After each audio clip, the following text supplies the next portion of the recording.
Women, they have minds, and they have souls, as well as just hearts. And they've got ambition, and they've got talent, as well as just beauty. I'm so sick of people saying that love is all a woman is fit for. For over 150 years, Louisa May Alcott's Little Women has captivated the hearts and minds of girls and women alike. It has also inspired more than one film adaptation, including Greta Gerwig's Little Women. This particular adaptation may not be the most conventional in terms of storyline like other adaptations, but in nearly all other aspects, the film is a masterpiece. From the filmography, to the costume design, to the sets, Gerwig's adaptation captures the joy and losses of the story throughout the entire film. Hello, I'm Gabriella, a writer and literature aficionado. I have read Little Women by Louisa May Alcott, watched nearly all the film and television adaptations of the novel, including Greta Gerwig's 2019 adaptation. Today I'm going to be making a movie review of Greta Gerwig's 2019 Little Women. Christmas won't be Christmas without any presents. This is the iconic first line with which Alcott opens her beloved novel. Little Women is a story of four sisters growing up during the Civil War and the struggles that they went through as they grew up and found their places in the world. By the way, this segment contains spoilers, so consider yourself warned. The four March girls, Meg, Amy, Beth, and Jo, are living in Concord, Massachusetts during the Civil War, trying to endure the trials of being poor. Their day-to-day lives are changed forever when they give up their Christmas breakfast in the beginning of the novel. Okay, I know that sounds weird, but let me continue. Their wealthy neighbor, Mr. Lawrence, sees them giving their breakfast away to a poor German family who have nothing to eat. Touched by their kindness, and perhaps inspired by his lonely and curious grandson, Theodore Lawrence, he sends them a luxurious breakfast. About a week later, the two older March girls, Meg and Jo, go to a New Year's Eve party. Proper ladylike Meg fits right in, while socially awkward Jo stands off to the side. She then bumps into Theodore Lawrence, who introduces himself as Laurie. Laurie tells Jo that he has just arrived from a boarding school in Europe. Jo and Laurie instantly connect, and the March girls grow fond of the melodramatic young man. As time goes on, they share in many escapades and joyful times, as well as common losses and sorrows. Mr. March, the girl's father, grows ill while he is at the front lines of the war, and gentle, homely Beth catches scarlet fever. Both of them pull through, but Beth, already poor in health, is weakened even more. Meg falls in love and marries Laurie's tutor, Mr. John Brooke, while the youngest sister, Amy, goes with the March girls' stingy and crabby aunt, Aunt March, to Europe. There, Amy takes art lessons and begins to pursue her dream of being a famous artist. Jo and Laurie grow even closer, and Jo starts to realize that Laurie is falling for her. While there is no such hint in the film, in the novel, Jo begins to believe that Beth has feelings for Laurie. Jo leaves for New York to pursue a career as a writer, giving Beth a chance at Laurie. While she's in New York, she meets a German professor named Frederick Baer. Frederick and Jo instantly become good friends. At the time of their meeting, Jo was writing sensational stories. Sensational stories were tales that had plots consisting mainly of drama, murder, duels, intrigues, and the like. These stories were considered rather scandalous at the time, but did fairly well in terms of success. Frederick helped her realize that the best stories are our own stories, stories that come from the heart. Jo begins to develop feelings for Frederick, but Beth becomes very ill and Jo returns home. Jo had hoped that the distance from Laurie would help with his infatuation, but it did not, to her disappointment. A little while after her arrival, Laurie proposes to Jo, and she turns him down, to Laurie's great sorrow. He leaves for Europe promptly afterwards. Beth dies soon after the proposal, and Aunt March's health deteriorates while on her European vacation. During this time, Laurie joins her and Amy. A rich young man named Fred Vaughn proposes to Amy, but she turns him down in favor of Laurie, whom she has always loved. The young couple marry and return home to Concord. Jo is slightly surprised and shocked at the swift marriage of Amy and Laurie, but is pleased. Now feeling alone with Beth gone and her two other sisters married, Jo begins to hope that Frederick will visit her like he promised a while back.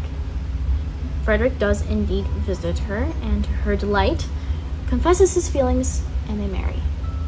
Aunt March dies soon after, leaving her large grand house to Joe, who turns it into a boarding school for underprivileged boys. The story ends with the sisters living their lives contentedly with their families. Amy and Laurie with their daughter Beth, Meg and John with their children John and Margaret, and lastly Joe and Frederick and their sons Theodore and Robert. When Sony first announced that they were going to be making an adaptation of Little Women, Greta Gerwig immediately went in and asked to be hired, saying that she knew the novel intimately and knew what the novel was about, namely marriage, money, finding one's home, women, and artists. She wrote the script herself and hired an excellent cast, notably starring Saoirse Ronan, Timothy Chalamet, Florence Pugh, Emma Watson, and Liza Scanlon. The entire movie was filmed on location in Massachusetts, even the European scenes, which is very admirable. The film takes along two storylines, the past and the present. People who have either haven't read the novel or struggle with similarly complex films have said that it's confusing and they prefer another adaptation, most likely the 1994 adaptation. A key for first-time viewers is to watch the lens color and the color palette. The past is filmed with a golden glow, and the present is filmed with a gray-blue palette. The costumes were designed to reflect the personalities of characters. For example, Amy wears mostly pastel colors, elegant dresses, and corsets, while Joe does not wear corsets, wears more tomboyish clothes in bold, vibrant colors. And Laurie tends to wear elegant white shirts with flowy sleeves and dark jackets and vests reflecting wealth and romanticism. An interesting detail to point out is that Joe and Laurie trade some of their outfits. For example, many fans have pointed out that Joe and Laurie trade accessories like a vest and a necktie. The costume designer, Jacqueline Duran, chose this because she felt that while Joe and Laurie do not end up together, they are best friends and share a lot in common, even fashion tastes. As for many of the other props on the set, they reflect a certain facet of the characters, such as Laurie's ring, which Joe gives to him and he wears throughout most of the film. It's simple, but unique. Much detail was given to the film, not just to the clothes, but to the set and the food also. The food on the set was all real, and the food stylist, Christine Tobin, put in much hard work into creating authentic Victorian dishes. For example, the iconic Christmas breakfast scene, the ice cream was real and melted rapidly, with the melted scoops replaced between takes. The talented food stylist said, quote, people often marvel over the fact that I'll use only fresh, real food on film sets. I love sharing beautiful foods with people, and a film set should be no different, end quote.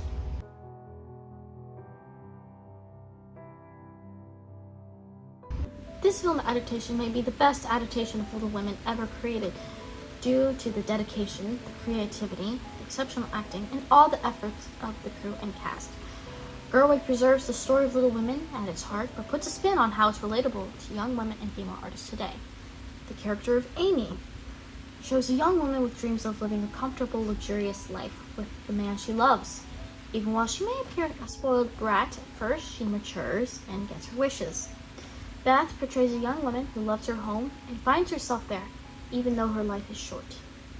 Meg shows a young woman who wants a home of her own, but must struggle for that dream and must learn the costs of that and grow through those struggles.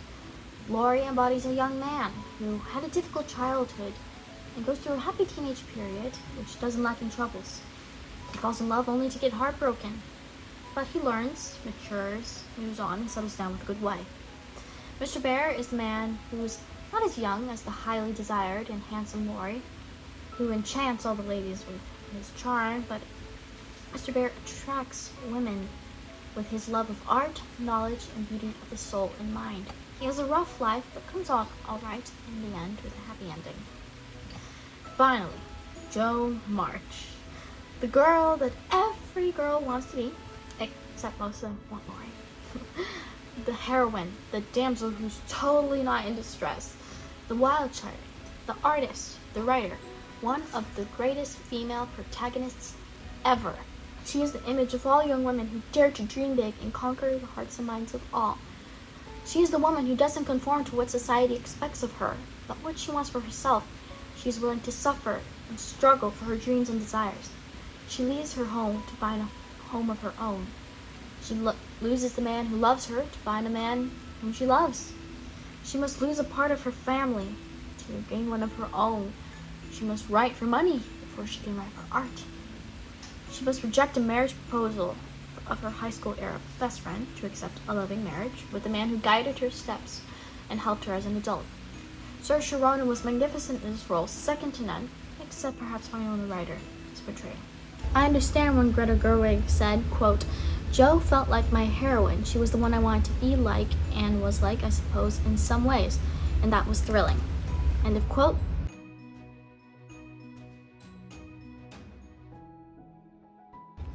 So, to wrap up this review of Greta Gerwig's 2019 adaptation of Little Women, I think this film was a masterpiece.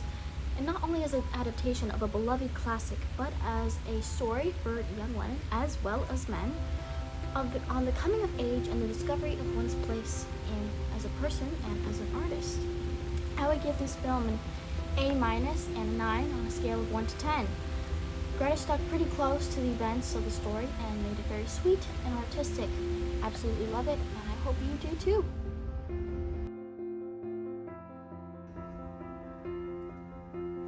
Oh, hi!